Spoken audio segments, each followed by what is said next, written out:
right. Today we have a TORC Talk with two of our studly male teammates here at TORC, and we are going to be talking about how to prepare for the first U.S. National Series race that is going to be in Jacksonville. So today I'm with Spartan Pro Team members Nick Ryker and Mark Gaudet. Fellas, what's up? Hey, great to see you, Reg. What's going on? So this Jacksonville, it's kind of a surprise to me. I thought I heard that they were going to have the first race be sometime in like May. And you know how like Spartan kind of trickle stuff out, like, or I don't even know where that came from, but I thought somewhere in my brain, I was like, all right, it's going to be in the middle of the year just to give time to prep and see what's going to happen with everything. But our luck is that Florida exists. So they're like, you know what? We're going to have this first race in February because Florida. So it caught me a little bit off guard. But it's a familiar course, right? It's been there the past 2 years. It's the third straight year it's going to be back there to kick off the U.S. National Series. I've done this course twice. I'm considering hitting it again, but I know you guys are in. Like, as that was right off the jump, you're like, we're doing it. So, Nick, when they set us back to Jacksonville, what did you first think about? I thought redemption for one. And two, like, let's go. Jacksonville is probably my perfect course for me. One of my better performances. So I was pumped. Still kind of skeptical. Hopefully it happens with COVID. Definitely still skeptical, but I'm pumped. I'm fired up. I think it's a great place. Everybody wants to show if they're fast. Everybody wants to show their leg speed. So I think it's a perfect first race. Yeah, because it's not, and it's short, right? They're doing the sprint again. So I guess that's a reason that they can be like, well, just get ready because it's just a sprint. Who cares? Like, it's not, you don't need that huge of a lead up time to it. So Mark, are you happy to go back? I am. Yeah. I think I was surprised as well. And I was like mid of my planned off season when the news dropped. So I'm coming right off the JFK 50 miler. So I was going into a very low mileage maintenance phase. When the news dropped, though, I kind of like, we haven't raced for so long that I'm just eager to get back out there. So like Nick said, I think the course plays to my strengths, and I'm pretty happy with a 7th place finish last year, but I think there's a little bit of redemption for me as well. I think I left quite a bit of time on the course last year, and hopefully we can get out there and I guess improve on that finish this year. So yeah, you guys are both top 10 last year. I was planning on being it, but I just missed all of the obstacles on the way. I was racing that way until obstacles happened. So Nick, you were 10th last year, right? Yeah, and with a missed spear throw. With a missed spear throw. So in terms of redemption, that's kind of what you were thinking. But when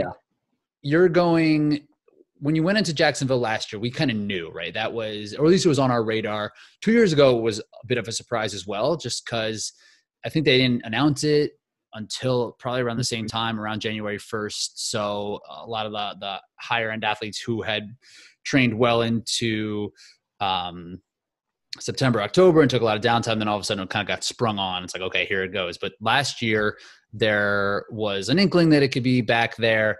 The sprint what was kind of the wrinkle with that last year. But Nick, when you prepared for this race last year, what kind of things did you have on your mind going into it? What kind of things did you do leading into it? Yeah, I did a lot of interval work, a lot of quality long runs as well.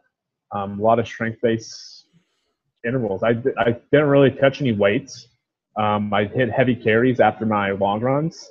But a lot of those fartleks, like quick fartleks, not like going too long of intervals. I'm not doing like a 30-minute tempo, 40-minute tempo run. I was really focusing on trying to get my 5K pace faster. So workouts to go towards my 5K. Yeah, and I wanted to be in, like, going last year. I said I want to be in the best 5K shape of my life for Jacksonville Spartan. Do you think you got there? At that moment, yeah, I was. Really? Mm-hmm.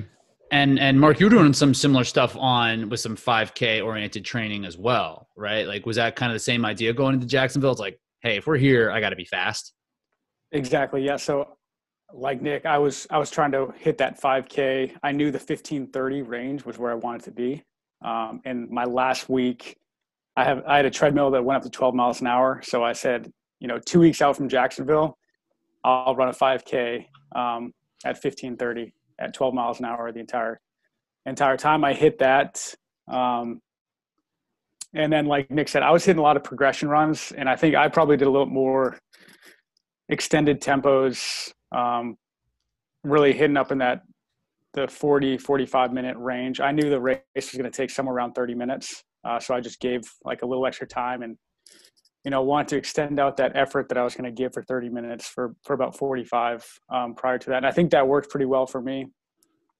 And I went in pretty confident. I think this year I'll probably, my mark on the wall is kind of that 15-20 range. So yeah, very similar train up as Nick. So kind of thinking the same thing, right? It's like, all right, well, let's just see how fast we can get for a course that's this short.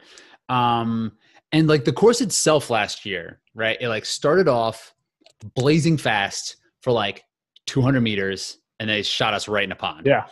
Right. So like, yeah. And at that point, the speed didn't matter at all. And coming out of that, like, so the past 2 years, they flipped it. 2 years ago, it started like out over like the motocross. Started at the motocross course. Yeah, kind of where it's like sandy, kind of going up and down these like dunes that were man-made little hills. And that pond was still there. It wasn't as long, but it was like way later in the race, right? So there was like nobody near me when I was at that point. Yeah. 2 years ago. But last year it shot us right into it. So like at that point, all the speed that we had been working on, it doesn't really matter when you're trucking through water. But did you feel like when you came out of the water that you were still ready to run fast? Like Mark, how did you, because I remember seeing you out there at that point and you came out of the water and you were like sprinting and I was like, I'm going to have to sprint with Mark on this. So did you feel like you were as fast as you were hoping for? And like, did it matter for you to be that fast? Like when like all throughout the course? I mean, I think it definitely mattered, but I'd say once we hit the water, the marginal lead that most of us had picked up at that point was completely gone. By the time we came out of the water, we were back in a complete pack again. And so right as my feet hit the dry land, I think like most of the top guys thought like it's time to go. And so we took off, but I didn't really do a great job like scouting or reconning the course ahead of time. I knew the sequence, but I really didn't I don't know, determine the distance between each obstacle. So we were like right on the Z wall, within another couple hundred meters again. And it was like that the entire race until we came out of the spear throw. That was really the first time that we got to open it up.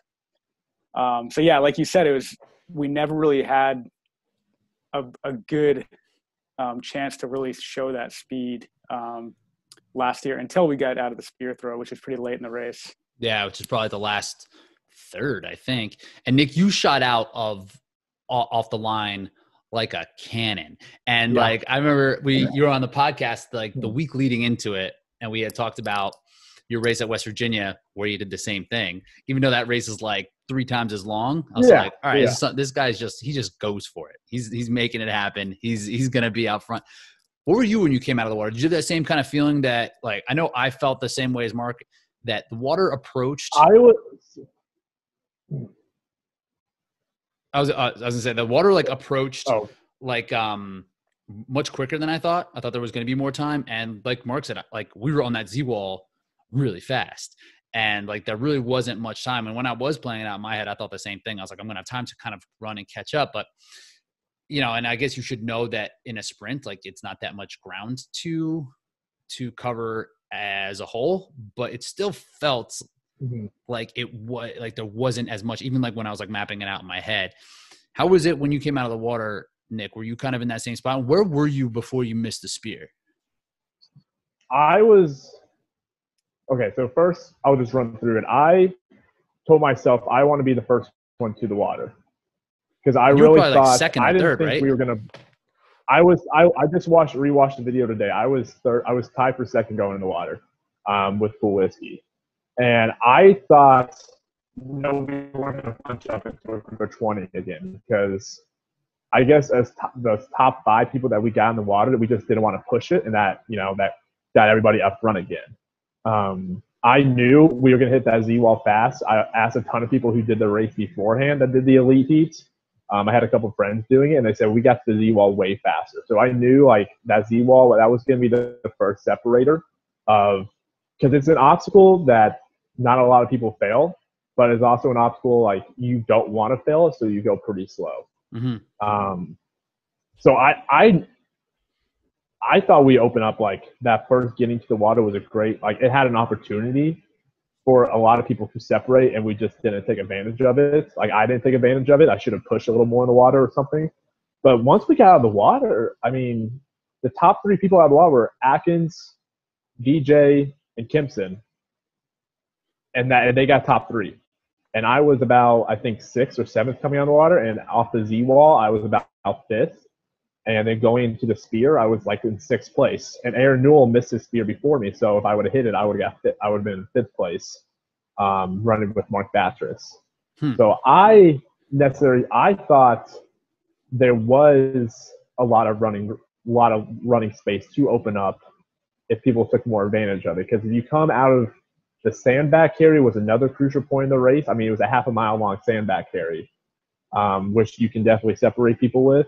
And then coming out of that, you had the Atlas carry. And from the Atlas carry, it was a straight shot to the spear throw, basically.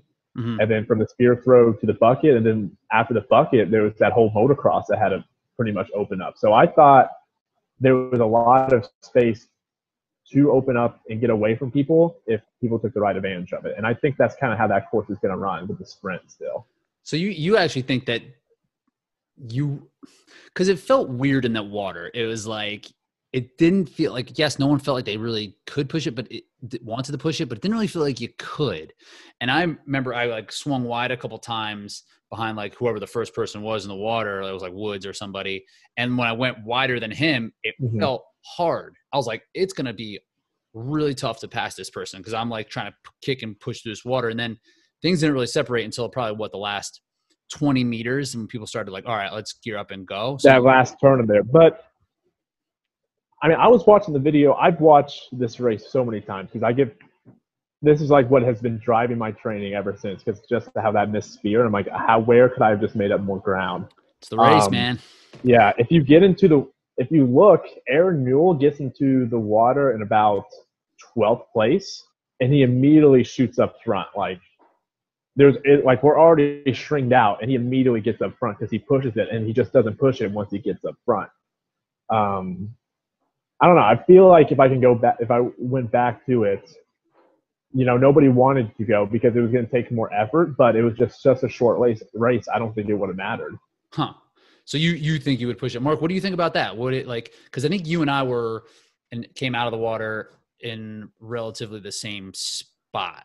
I fell when everybody started to move, I decided to put my face in the water then. So I kind of came out, I don't know, like 10th or 12th or something like that. So Mark, you must have came out around the same, but from 1st to 12th was probably like a second and a half at that point. What do you think about that strategy that Nick's talking about, like getting early position by any means possible?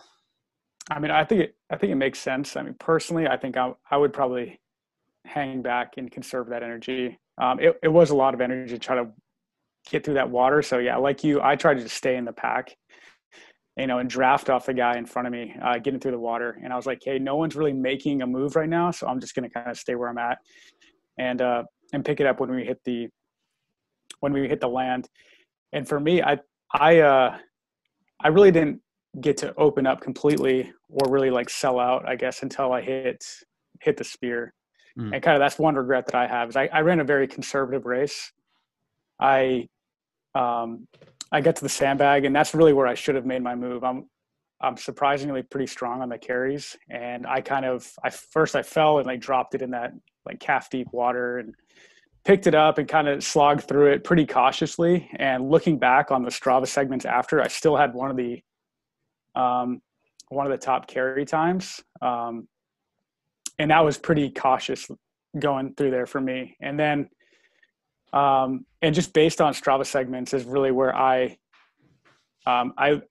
I've like recognized areas that I need to improve. So I was early on, I was pretty, I don't know, average in the segments that they had. And then I had one of the top times from the spear into the bucket. And then I was pretty average from that point forward. That's interesting. So yeah, it sounds like there was room for you to have moved up a little bit further earlier. And I know that's something that, we've talked about in the past is like when we finish these races, sometimes it doesn't feel like the end of a 5K or the end of an all out mile, right? Like you see Kempson finish that race and you're like, I didn't feel like that. Like I wasn't even close to feeling like that. And I don't think it's for show, Well, you actually ate it. You like were sprinting and then. Yeah. Well, I had to make up room because of the penalty loop. Oh, right. So I went all in. But this is also kind of a difference in the type of athletes you two are. And, I kind of am closer to the side of Mark on this one, where it's like our flatland leg turnover 5K speed is going to be a little bit faster than yours, Nick. So like, I feel the same way as Mark's. Like I'm going to chill in this water because when we get to the land, my feet are going to move. And I came out of the water. It felt like the race hadn't started. It felt like I was like the starting line again. I was like, oh, I'm fresh again. So I'm kind of with Mark on that one, where it's like, and this is very specific to the race last year, because chances are they won't do that same exact thing. They'll probably flip it and put it the other direction. But it is important to know about just like where you want to position yourself early and how much you want to kind of sell out versus be conservative, and when that is going to happen. But just to be like one more specific thing about the race last year, thinking about the Z-wall, I lost a lot of time on Z-wall.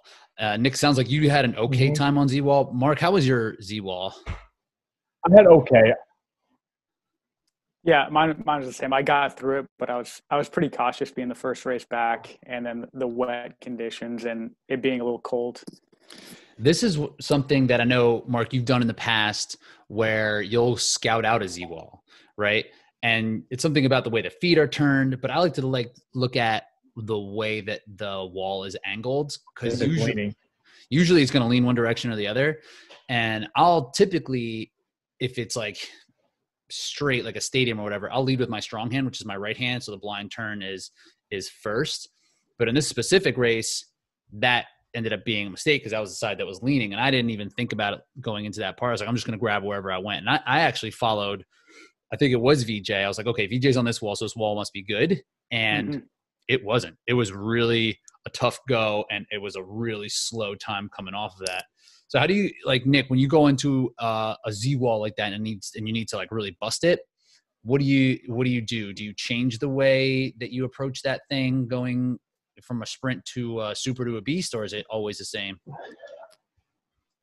I always go to, no matter what, if I always want to do the blind turn first, get that out of the way, and then I jump. Like, as soon as I get to that crevice of the second turn, I jump from there to hit the bell. I mean, it makes more sense to go to the side where it's leaning like downward, like where you're like leaning up against the wall, but I just hate making that blind turn second.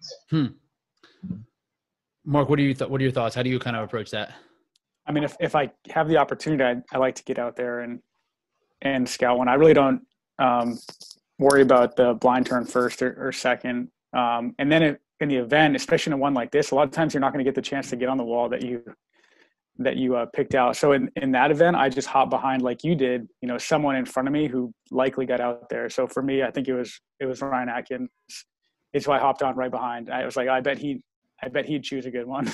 Right. So, he knows better than me. Because I didn't get out there in Jacksonville until after the race when we went out there and practiced. Because you like showed me the wall that you'd struggled on. And I think that's another takeaway is when you do struggle in something, like get back out on the course immediately after it and, get a few more repetitions on that event. And that's exactly what we did after that race. And it was eye-opening for me because I went and I've always tried to do blind corner first.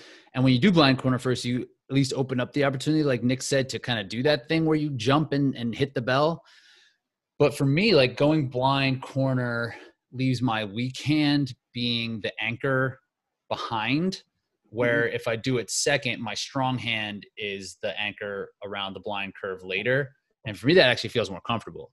So if I had to do that again, I would definitely have looked at the lean of things. And I think I'm going to try to lead and just like not worry too much about the possibility of jumping and hitting it and just going the way where I know is going to be the most comfortable for me. So 2 years ago, it was obvious that they did send us through water. There was a lot of that marshy bullshit stuff that they had. Were you guys expecting that? Like, Mark, when you went down there and like for the sandbag carry, you say you picked up the sandbag, dropped the sandbag. It was like, it was really rough. Like, were you expecting that type of terrain there? No, not really. I'd watched the year before. I was actually doing a workout on the treadmill watching. I was like, I'll be there next year.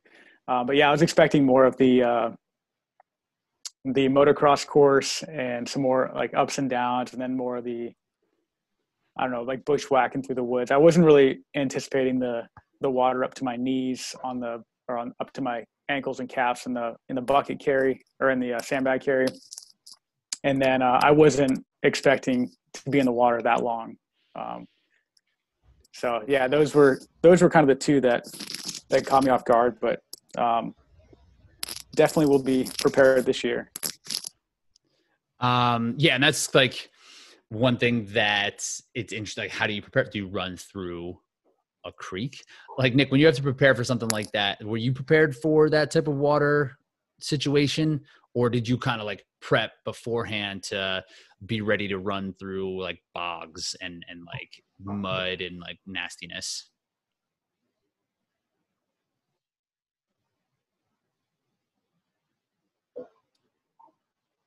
Nick, you with me?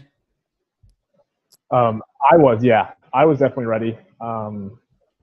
I think, I ran the course in 2019, so I knew there was a lot of mud on there. I do have a little cheat code. My little cousin lives at WW. He trains motocross there full time. So he was giving me weather updates all week, how actually the course was looking. He was seeing them set up like the course, and he was telling me like where it would be, like if it's going to be a muddy course or not. And it's Florida, so I just expected there to be a lot of mud. And then the water, like I knew we would have to go back into that pond or lake, whatever they have. So that's where your time spent in the gym really helps out, doing those single leg movements. I think I've always found strong going through water, knee deep water, because I do a bunch of lunges, I do a bunch of split squats, and those are the same muscles that will help you push like high step over water and recover faster. So I was expecting about that long. I was just hoping we weren't going to have to swim, and it was going to be everything that we could stand. But the course, I was pretty much, I expected everything that was going to be out there. I knew it was going to be pretty muddy. I knew that we were going to be in that lake for a little bit. And it's Florida, so it has a good chance of being like just running through a mud pit. So it was the second day. Right. So it was going to be a little bit more messed up. 5,000 people already went through the course. Yeah. And it was cold. It was such bullshit. I was like, how's this cold? This sucks. Yeah. It was even colder that first day. But so Nick, when you're doing that and you're confident that you're strong enough to run through like the bog and the marsh, are you just gunning it and you're like, my legs can handle this, I'm just gonna like be confident that I can stay up? Or yeah. I have to. I'm not a low 15 flat 5K guy like you guys and Woods and Kimpson and Atkins. I have to be. That's why I have to make up ground, is through a muddy course, and to push it through the spots where you're going to have a lot of strength in your running. So I have to go full send through there. I don't have a choice. Are you thinking about that leading into the race? It's like, hey, when we get into the nastiness, like I'm going to just smash. Yeah, because like there's going to be spots where it's not going to be it's going to be very runnable, and I'm going to need that room to where somebody catches up to me. Like I'm going to need that buffer. I've always like said, the muddier the course, the better. Like, and I don't train in mud, but I just know, like with all the time I spend in the gym with my single leg movements, I know that's where people like me that, you know, we're still fast, but we're not going to be the fastest people out there. That's where you have to take advantage of that situation. Yeah, because I felt the same way going into that sandbag. It was like, okay, this is just some nastiness. Let me just kind of get through this however I can. Like, Mark, what do you think about when you're going through that like nasty type of muddy terrain? Is it similar to what Nick's saying, or is it kind of more like survive to get through it and then push later? Personally, I think that ankle deep water is definitely a liability for me. I've had pretty bad injuries on both of my ankles and feet from old college basketball injuries. Dude, hoops. And so I mean, those are my weaknesses. Is descending on technical terrain, and you know, when I don't know what's below the surface, like running with that sandbag and in water I can't see the bottom of, just caused me to either be like weaving through to try to get on the side of it, or being very cautious not to roll over on one of my ankles with, you know, 60 pounds on my back. So for me, it takes just additional practice. And we have like a training principle in the Army is train as you will fight. And for me, that entails me, you know, doing that exact movement and try to replicate those conditions as much as possible. So I'm that guy, like I'll be running through the stream at this local park that we have. I'll hop down in the stream, and it's like calf deep water, and I'll just try to run through it at the end of my workouts to build that confidence and, you know, kind of work on that ankle and lower leg, I guess, stability that I'm lacking. Right. And Mark, you're catching a little bit on the mic. And you'd think that you would hope that would be the case, right? That you would just kind of get stronger and just become more resilient. But I think you're right, man. You just kind of have to get in the water. So do you go and you're like, all right, I'm going to run through the water this run? Or you just like, whenever you're around it, you'll do it? It's usually like to bring like another pair, like do you drive to the creek? Like, what do you do? I do it every time I train at this specific location. And I do it right at the end of my workout, splash through the water for a few minutes, and then change my shoes and head home. Right. And bring an extra. And sometimes it's like, that's one thing with obstacle course racing. It's just that the training doesn't necessarily need to be that hard. It's just like, you just kind of have to do what is going to be there. So yeah, like if there's going to be a creek, if there's going to be water, you just got to get familiar with it. Do you mentally prepare yourself then going in? Cause it's like, is it like the opposite of what Nick's doing? Like where Nick is just like, he sees that and knows he's got to go. Like, do you think about that before racing? Like, this is going to happen. And when it does, I need to be confident in my ability to run through this. Definitely. Yeah. And I think that's what my upcoming training block is all about is, you know, we all talk about getting comfortable with being, you know, uncomfortable. But for me, it's being uncomfortable at, you know, being comfortable at, getting comfortable at different heart rates. So for me, I'm naturally a guy that like, I'm pretty damn tough when it goes to like running long distance, like the ultra distances at a lower heart rate. But I know for me, I need to put in a lot of work at that higher zone of a heart rate. And so that's what my training is all about right now is, you know, these 30 to 40 minute workouts that are just crushing me. But my heart rate is, you know, sustained for that entire workout. Because it's something I don't really have to work on, but I think in my case, I know like toughness is a perishable skill, and it's something that I continue to work on. And I think last year I wasn't mentally tough enough in Jacksonville, and I kind of ran a very conservative race. And when I finished, I'm looking at everyone around me like laying on their backs. You know, I put my hands on my knees for 2 seconds, took a deep breath, and walked and got my medal and got out of there. And I was kind of disappointed in myself. So that's part that you're going to train yourself to push into that more. Absolutely. And it also comes with confidence in the obstacles for me. And you can be super fast, but if you're losing seconds on every single obstacle, eventually that's going to catch up to you. You can only catch up so much in this. So it's all about getting through the obstacles efficiently. And I mean, for me, not holding my breath getting through and then getting back to pace as quickly as possible. And then so Nick, when we were just talking about training just the other day, and one thing that I was thinking about for you, it's like, okay, like in your case, we just need to get you faster, right? Like if we can get you to that point where, you know, Mark and I are, you already have these other pieces where you're going to be like, I'm going to push all the way as hard as I can. Excuse the sirens. I'm sure everything is fine out there. Billy. That's just how we live out here. So like, yeah, for you, it's like getting as fast as possible because you already have this piece. Do you ever have like what kind of Mark was just talking about where you don't get to that point of like complete exhaustion or be able to kind of put yourself all the way out there? Or is that something you know is just going to like happen for you?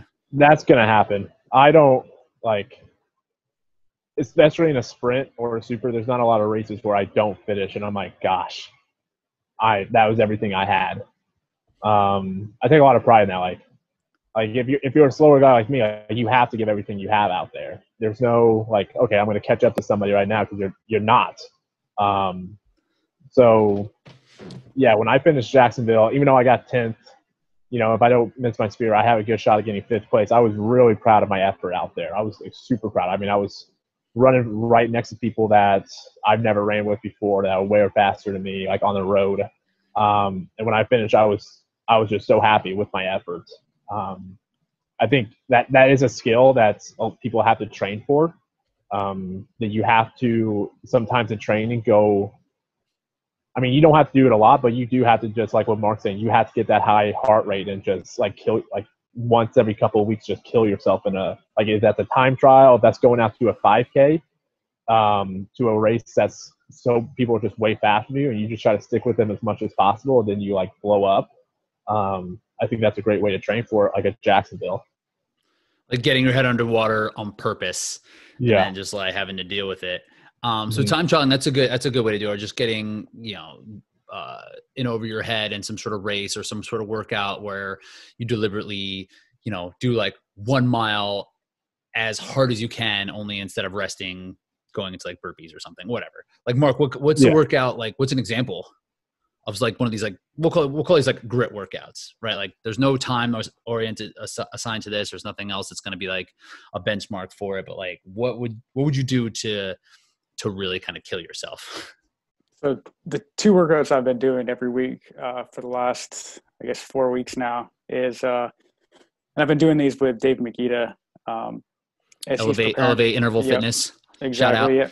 Preparing for his run at High Rocks in February as well. So I've been doing the High Rocks specific workouts, but we usually do 9 rounds of 4-minute running with a workout station in between each and the workout station is 2.5 minutes each. So we're usually clipping between 5:15, 5:30 pace for the 4-minute intervals on the treadmill. And then we're coming off into 2.5 minutes of sled pushes, 2.5 minutes of assault bike, 2.5 minutes of burpees, 2.5 minutes of a carry of some sort, rowing. Just we mix it up each week, and we do 9 rounds of that. So we're right around an hour, and we always end with 100 wall balls. And so that's, for me, like that's a really like difficult workout for me. So we've been doing that once a week. And then the second workout, kind of our second A workout of the week, is we do the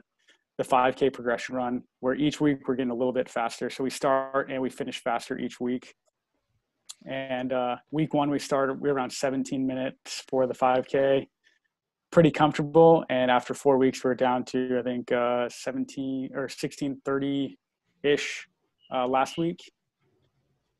So we'll keep pushing that until we get around, until we can no longer do it, or Jacksonville rolls around, and then that workout, to really extend it beyond the 15-16 minute there, like we'll finish the 5K and we'll immediately go right into the remainder of the Elevate interval workout, which is usually a lot of hill climbing, burpees, sled pushes, kettlebell work, stuff like that. And I think that's an interesting approach, and because that's a bit of my problem when Nick and I were talking the other day and just talking about just getting faster, right? Like to get faster at something like a compromised running workout or some sort of race sim workout where you're doing those 4 minutes fast and doing those other things. Like, yeah, there's definitely like an element of specificity when it comes to like how you're going to move from a sled push into a run and like being able to adapt to that and just get used to that. Yeah, that'll make that part easier. But to make those 4 minutes of running faster, you need to be able to run fast, right? Like you might be able to get fast at running those 4 minutes after a sled push, but to like run as fast as you can in between those, like you still need to work on that actual leg turnover, that speed, that like speed endurance. That's kind of what that 5K does to kind of balance those two things out. So I kind of like that approach where it's not just all one direction versus the other. And, but I like the idea of doing like that high rocks type of workout for you where it's like, it's not necessarily going to be that specific. It's going to suck really bad. It's just going to be something that is out of your comfort zone, especially coming from a 50-mile race that you did like a couple weeks ago. So it's like the exact opposite of those things.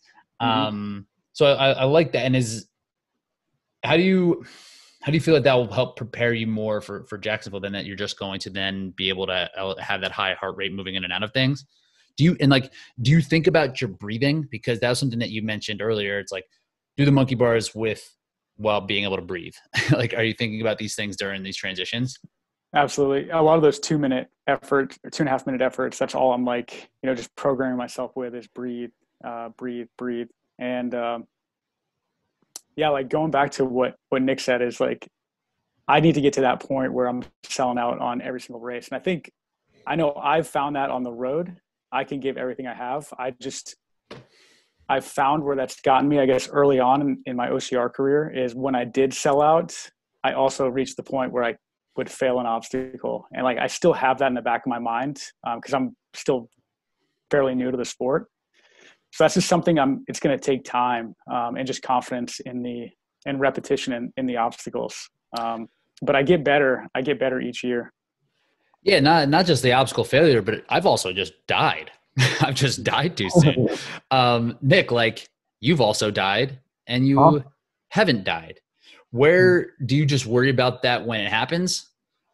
Yeah, I mean, I know like I'm only focused on Jacksonville Spartan right now. So if I die there, I don't see myself dying in a 30-minute race like that. It's more dying like in a 13-mile. In a beast, right? Yeah, that's where I'm going to probably die. And yeah, I worry about that.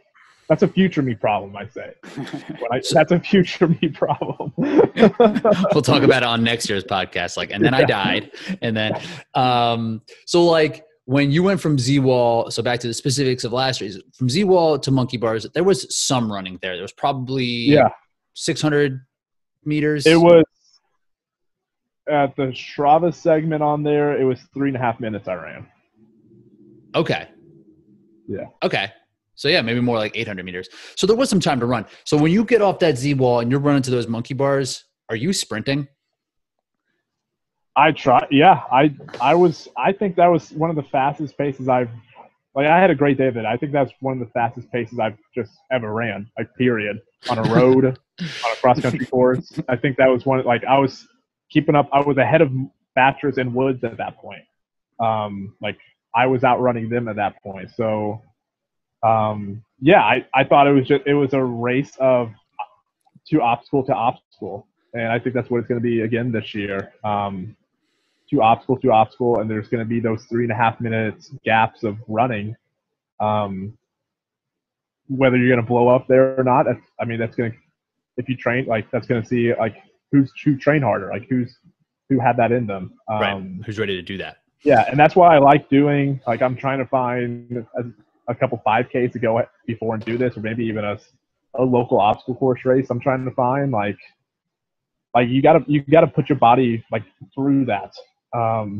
Before last year, I went to a 3-mile road race in St. Louis, and I saw a couple these guys look pretty fast. And I asked them, "What are you guys trying to run today?" I go, "Well, we're trying to run sub 15." I go, "All right, I'm just going to try to stick with them as long as possible." And I stuck with them for about 10 minutes. Nice. And that's just with an obstacle course race, then you have those little breaks that you can break up those 10 minutes, so that you can expand that effort So I think it's really, you got to put your body through it a little bit. So if you got a couple buddies, say, let's just go to the track or go to a course. Nick, you muted yourself. Yeah. So, yeah. Let's do a 20-minute tempo run, all out, and see if we die or not. Yeah, that's not a bad. That's training like a meathead, though. Yeah, it's training like a meathead, right? And that's what we're trying to be. Like when we're working now, it's like, okay, sometimes meathead. And yeah, that's only, and I'm always saying that's you. I think you only need to do that once or twice before a Jacksonville Spartan. You know, right? Don't do it every week. Just once, like from now till Jacksonville. Try to get that in twice, I think. Yeah, and so that's what I did. I got through because my Z-wall went poorly. I came off the Z-wall and I sprinted like crazy. I flew past Killian. I flew past Taylor Turney, like no problem. And then I'm not so skilled at the obstacles that I can't just mindlessly go through them. I need to have a plan and be able to execute that plan. And by the time I got to the monkey bars, like my brain stopped working and I just like switched my plan and I missed the monkey bars. I was just like hanging on there. I was like, oh my God, I've died. But you're right. Like I didn't have like the wherewithal or the skill to know how to get through those without thinking about it almost, like I just exerted so much that I forgot my plan and I just didn't do what I had to do on that. And speaking of a plan, this is one thing that's been a little bit kind of why I'm kind of back and forth on this. It just seems like so soon. I'm not quite ready for it, and just kind of adapt, like kind of switching gears and like hearing you guys, these workouts that you're talking about, like going all out on something here and there. Like I'm not quite there yet. And if I go to Jacksonville, like I don't know how much I'm going to want to go there before I go to race. So like if I get there, it would be just based off of the training for whatever I'm going to be training for May or June or whatever it is. So like Mark, when you found out that this was happening, how were you able to kind of like switch and adjust? I mean, I knew coming out of JFK 50 mile, like I was going to be behind the curve of the rest of the field when it comes to, the early season OCR races. So I already had a plan in place for really, I was planning to start like mid to late January coming off the off season because I was expecting to race in May, the first National Series race. So I had this in place. I knew I needed to get my speed back. So really the 5K was already on my mind. And then when this dropped, I just moved that block to the left on the calendar and put into action with David. And mentally you were like, okay, it's just what I have to do. Yeah. I mean, I'm psyched with a year off from racing. I'm just psyched to get back on the course. Yeah. Nick, you feel the same way. You're like, whenever the race drops, I'm in. Yeah. You've been doing I mean, 2020, my off season was spring, summer, and early fall because of an injury. Right. So this late fall, usually I take all December off the last 2 years. I don't do anything, but I've trained straight through the winter. And even when I was out of shape, I did those Savage races. I just love racing, so I just wanted to get out there and to see those couple of weeks coming back from injury of where I was at. I think it's always good to get a good baseline where you're at. So I'm psyched. I'm psyched they said right back to Jacksonville Sprint late February. Just do it because I didn't have an off season. My off season was a half a year ago, basically. And Nick, are you planning to get a full score, like a full 3 races? Yeah, I am. This is definitely my best course. Best chance to get a high, like, I don't know, top 5 hopefully. But yeah, I'm hoping to hit at least 4 of them if they happen. Yeah, and like the thing is with like the 2 California races, you might have to do Jacksonville to get 3 races in because I'm guessing those are going to get canceled. Like that doesn't make any sense. Like why they would even think that they'd be able to do them. Mark, are you kind of thinking the same thing? You're trying to get your 3 races in? Yeah, that's the plan. And for me, I'm kind of the opposite. I'm, my strength lies in the longer stuff. So if I can put a good one on the board, maybe a top 5 finish in Jacksonville, that puts me in a really good spot as we start moving out to those longer distances. Right. So, right. So just to kind of get out there and position yourself, and it kind of is forcing a lot of people's hands. Cause I mean, I'm sure we're not the only people here thinking like there might only be 3 races, you know, if that. So like you kind of have to go after this one. And then in terms of the preparation for it, will you, like, Mark, are you coming into this like it's an A race? Absolutely. Yeah. I think you do with the level of competition that we're going to face. If you don't, you're going to find yourself, I mean, well out of the top 15. Right. And that's like the thing is that if this is like, if you hit these next, I think it's only 7 weeks from right now, right? Yep. Mm-hmm. And so like you could put together a decent block like of 6 hard weeks, have like a little taper to come into it. And then after that, you have a little bit of flexibility because it's not like, I mean, they have that race scheduled in March and in April. What are you guys going to do about that? Are you going to plan for the California races? April, May? Yeah. Okay. Because I was thinking like, because I'm looking at them like this next race might not be till Utah, which is what, July or something? July. Yeah. I mean, I'm going to plan for, what's that? San Luis Obispo? Yeah. Obispo. Guess they say slow. For it. Slow, yeah. I'm going to plan for it. I want to go out there. I hope it happens. And then if it doesn't, then I don't know. I'll go do some other races, some savage races. Some savage, yeah. So yeah, why not? Yeah, Mark, what would you be thinking like after this? Like, were you trying to get out to slow and then Big Bears in May? Yeah. Yeah, I'm like Nick. I mean, I'll plan for it and then I'll just adjust if I need to. But I'll definitely have race specific blocks planned ahead of those. Cool. Yeah, that makes sense. Because like for me, I'm not even sure. Like that doesn't like I would not go to either of those California races.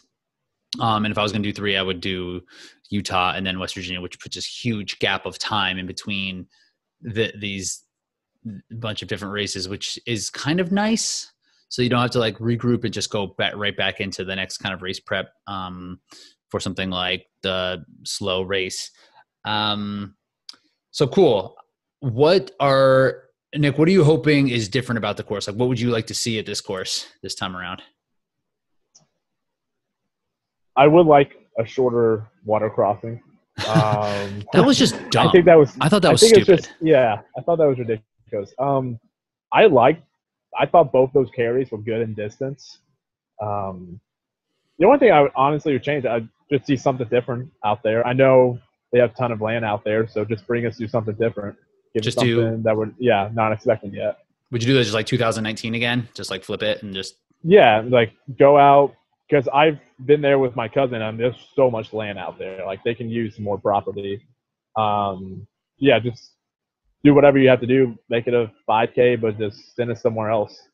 Yeah. Would you want more marsh? More what? Marshiness, swampland? Yeah, give me all the mud. All that mud. I mean, 2 years ago, there was an extended period where it was like water that was definitely like needy. And I was like, I hope these alligators are scared of us. That was actually that was a bad one. I was actually pretty timid through that one. And then I thought, I was like, it was just like tree stumps through it too. Yeah, that was crazy. And I was like, I don't know if an alligator is going to be that. They've been here as long as like dinosaurs. I don't think they're scared of much. I don't think they're going to run away from anything. So that didn't make me feel that much better about going into it. Mark, what would you like to see different? Probably warmer weather. Yeah. Maybe a couple more areas to, extended running sections. And then for me, the most like awkward obstacle for me was the Helix, which is usually never an issue, but I was like super awkward, just kind of clumsy on it. It just took me forever to get through. Did you lose ground on Helix? Oh, I got passed by Gaudet. And I remember like being on Helix watching like Nick missing his spear and being like, well, at least he missed. But yeah, I was on there like twice as long as I normally am. And it was just like super slippery and awkward. My wife was like right in my ear too. Like, what are you doing? You're doing so bad. I remember like that Helix little festival area. It was so loud. Am I the only one remembering that? It was so loud. That's why you missed the spear. The I think sun, so. the sun was definitely in our eyes. Don't put the spear where the sun is. Yeah, I missed the spear too. Put in Twister in the sprint. Put in Beater. Give us some more fun things.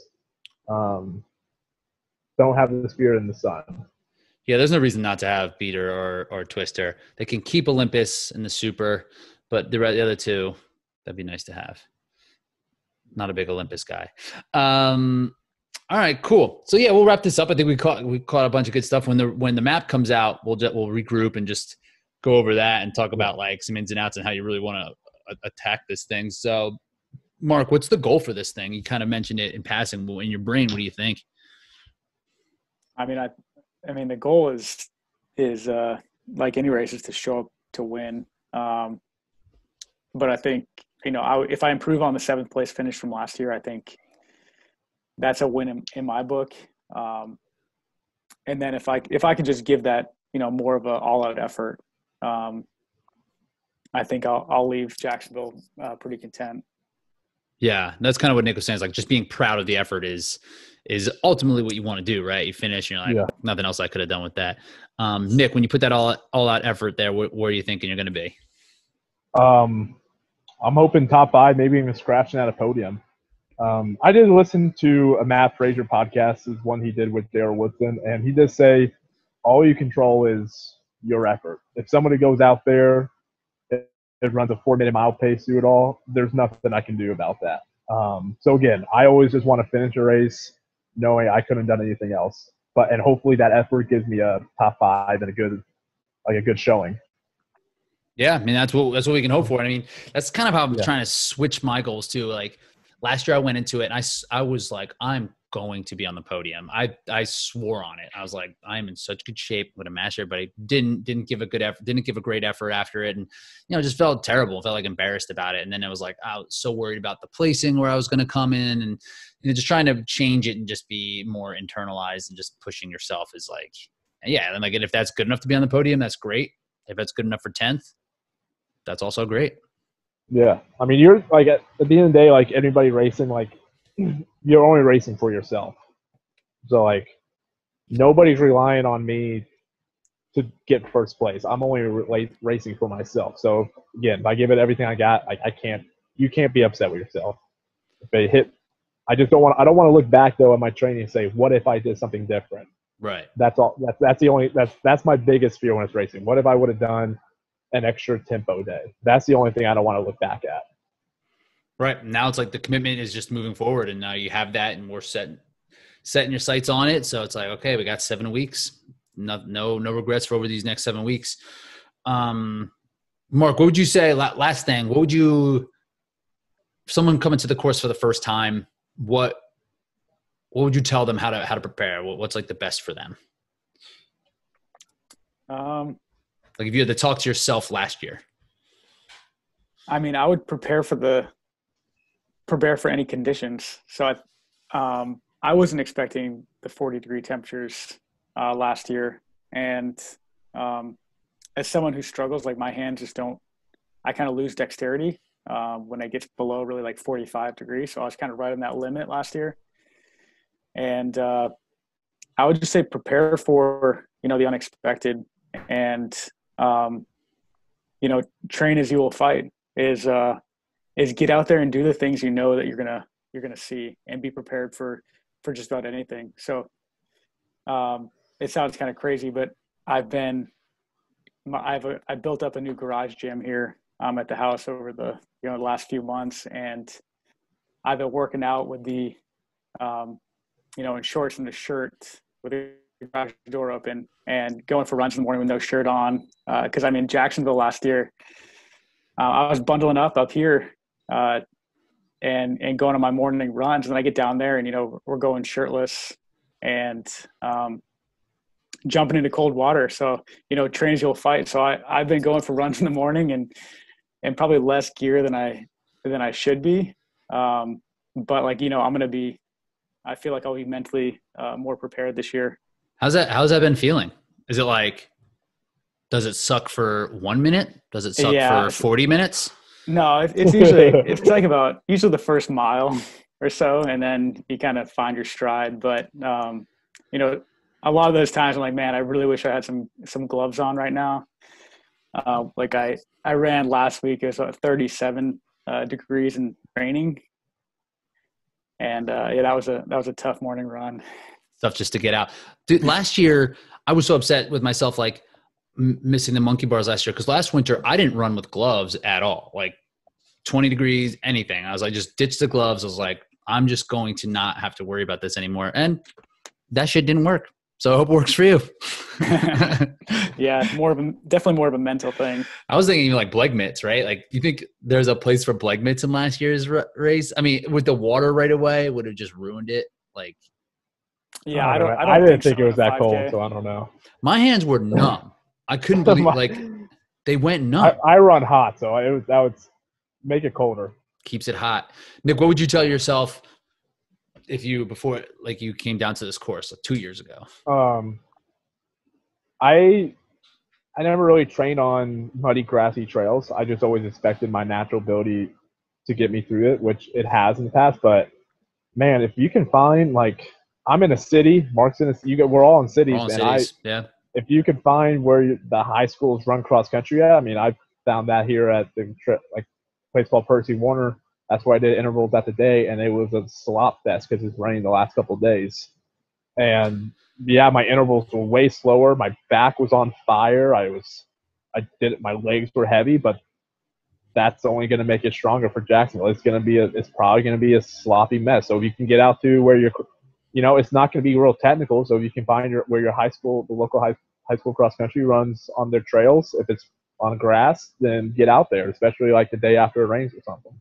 That's a good idea. Like going for grass, because when I'm running on trails, they're like hard dirt, rocky. They're slippery and they're technical, but it's not like mud. You probably get mud on some grass cross country courses. Yeah. So if you can find it, do it.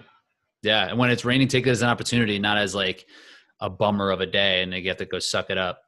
So go run through the mud with no shirt on in the winter, and you'll be top 5. There you go.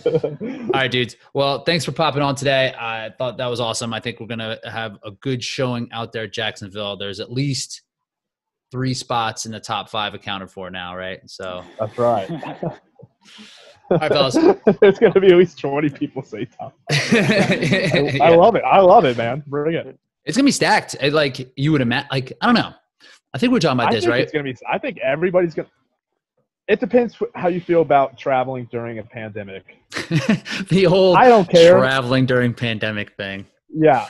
That's what it's going to come to. If you don't care, somebody like me, that's like, I feel like we're going to have a lot of people out there.